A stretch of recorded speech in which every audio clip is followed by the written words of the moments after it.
Architecture mentale. Je suis allé me chercher un coach en développement personnel. Puis là, c'est quelqu'un qui m'a aidé à identifier mes pensées limitantes. Tu sais, pourquoi je m'auto-sabotais? Pourquoi je me coupais l'herbe sous le pied? Pourquoi ma vie était devenue une espèce de chaos pas vivable, tu sais, à plein de niveaux? Parce que je sentais que j'avais un potentiel à l'intérieur de moi, puis j'avais la grosse frustration de pas être capable de manifester ce potentiel-là.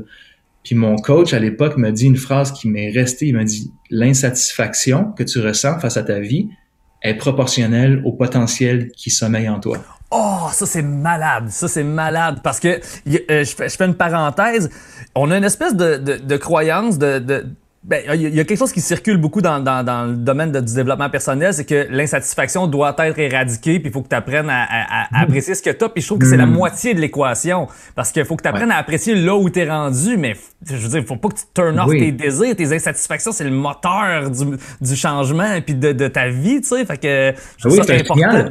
C'est un signal qui me dit, écoute, si t'es insatisfait, c'est parce que c'est important pour toi, c'est parce que tu ressens un potentiel. Sinon, je veux dire, moi, j'ai jamais été insatisfait de pas être bon en maths, là, tu sais. C'est pas vrai, non, une fois. Ouais, sûrement. La fois. Non, mais dans le sens que c'était pas important. Les choses qui sont pas importantes pour nous dérangent pas. Tandis que là, je ressentais vraiment que, tu sais, tant pour la musique que pour mon épanouissement personnel, que pour ma situation, mon équilibre de vie, tu sais, j'avais l'impression je pensais avoir compris plein de choses parce que mon intuition était forte. Puis, tu sais, je savais que, par exemple, le yoga, c'était bon. Je savais que la musique, c'était important pour moi, que la lecture, que les relations interpersonnelles, les amis, d'avoir des bons amis, des bonnes fréquentations, que c'était important. Puis là, tout à coup, je me suis retrouvé, à cause de mon auto-saboteur, fin vingtaine, tout ça avait pris le champ. Il n'y a plus rien qui faisait du sens, c'était le chaos. Fait que je me suis dit, OK, c'est une chose de savoir les choses, mais ensuite de les appliquer puis de les intégrer à sa vie consciemment. C'est une autre game.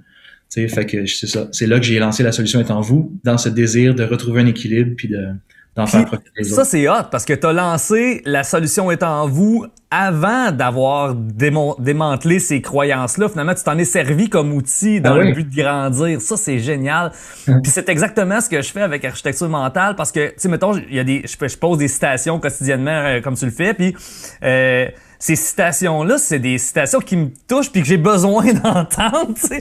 Je mets ça, à un moment donné, je mets un truc mettons, sur les haters. Je vais vouloir qu'on aborde ce sujet-là aussi tantôt. Mais, mettons, sur comment dealer avec des haters. C'est juste une citation comme ça, tu sais, puis le monde reçoit ça. Mais moi, c'est parce que cette citation-là, je l'ai cherchée cette journée-là. Parce que j'ai eu un hater sur un de mes posts puis ça m'a atteint puis j'ai besoin de me défaire de ça. Fait que tu oublies ça, mais en même temps, t'es tellement pas tout seul dans ton combat que c'est sûr qu'il y a plein de personnes, il y a plein de monde qui vont relater à ce que... C'est ça. À un moment donné, j'avais entendu Séguin dire à une émission, c'était à Jean-Pierre Coallier, c'était dans les années 90, c'est way back, là. Il avait dit une chose, ça m'a resté. Il avait dit, le je rejoint le nous.